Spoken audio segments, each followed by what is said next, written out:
Hello everyone, my name is Steve Stump and I like to be known as Insure Me Steve with better health and life insurance. I help businesses and self-employed professionals tailor specific health and life insurance policies to their specific needs. We do it in such a way that it protects their health care needs as well as acts as an income replacement. And then on the life insurance side, it allows them to build generational wealth while at the same time using the policy to fund growth in their business. Today, I want to talk specifically about life insurance. And is it an asset or a liability? It depends on what kind of life insurance you have. And depending on whether it's a term policy or a whole life permanent policy, it may be considered a liability versus an asset. And I wanted to delve a little bit deeper into that.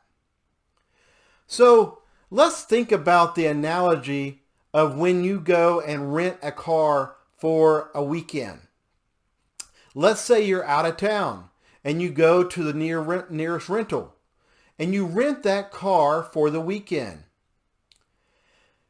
You pay the money, they give you the keys, you drive it over the weekend, you bring it back at the end of the weekend, and during that entire time, the car did not belong to you. You were simply renting the rights to use that car for the weekend.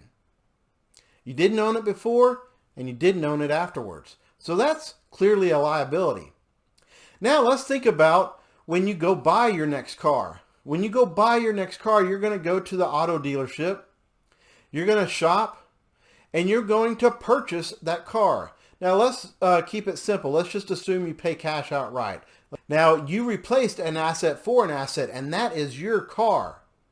If it's stolen, you have the right to get it back. It is your car until you decide to relinquish that asset to someone else. So in that example, when you purchase a car, it's an asset. When you rent a car, it's a liability. All right, now let's flip it over to life insurance. There's two types of life insurance. There's whole life permanent life insurance, and there's term life insurance. Let's talk about the second one first.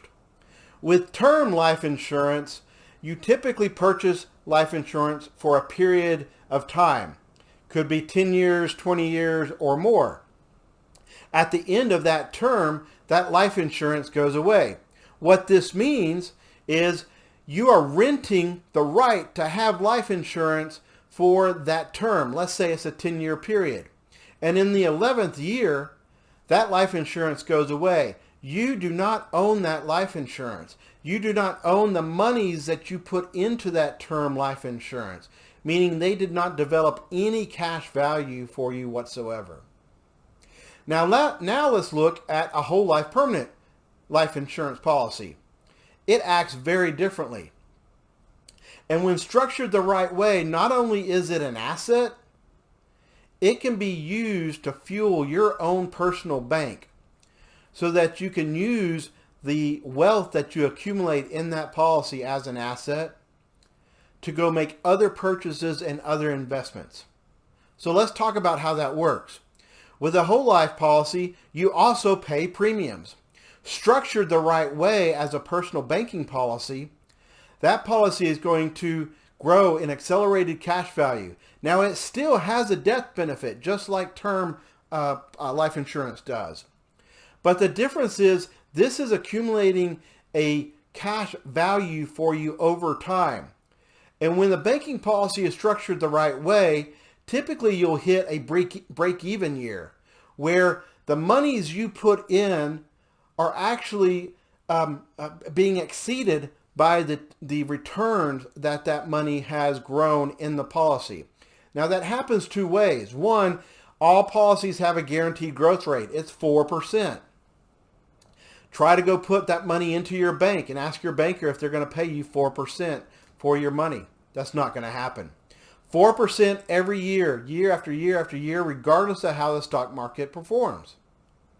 Now, when it's with a mutual company, and you certainly should be insured with a mutual company for your banking policy, mutual companies pay their policyholders a dividend. They don't pay their stockholders like a public company might.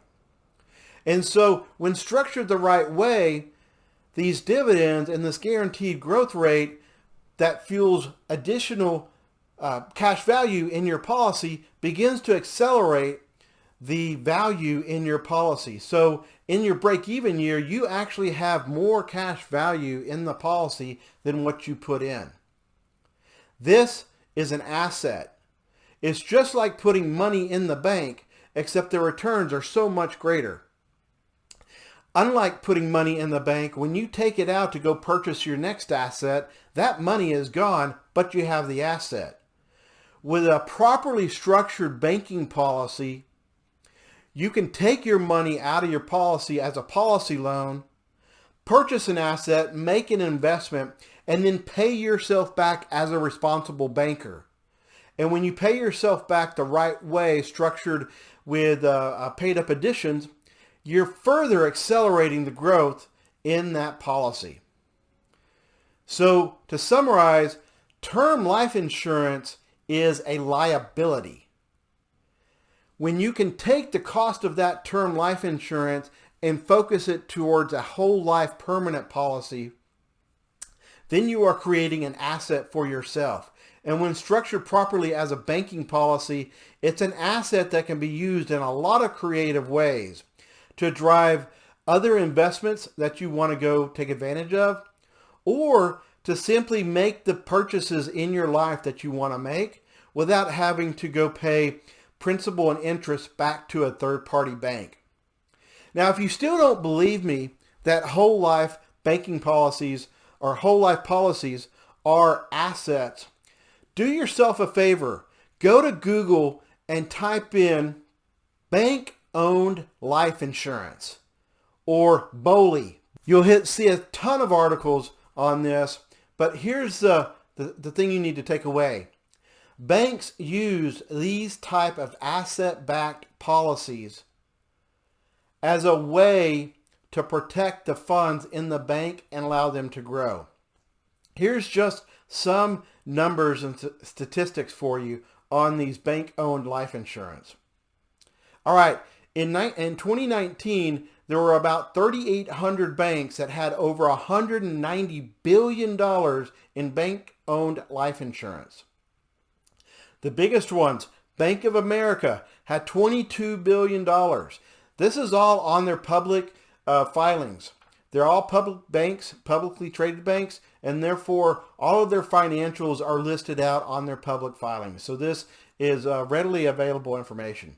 But Bank of America had $22 billion in life insurance policies, whole life insurance policies. Chase Bank had $11 billion. And Wells Fargo had $18 billion.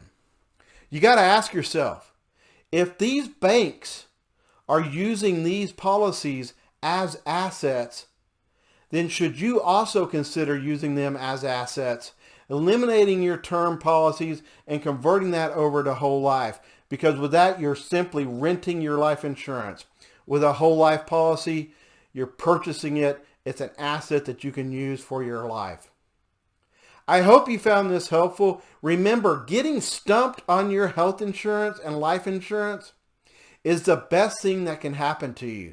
To find out why, insure with me, Steve Stump. You can find me on my website, on social channels. Just search Insure Me Steve.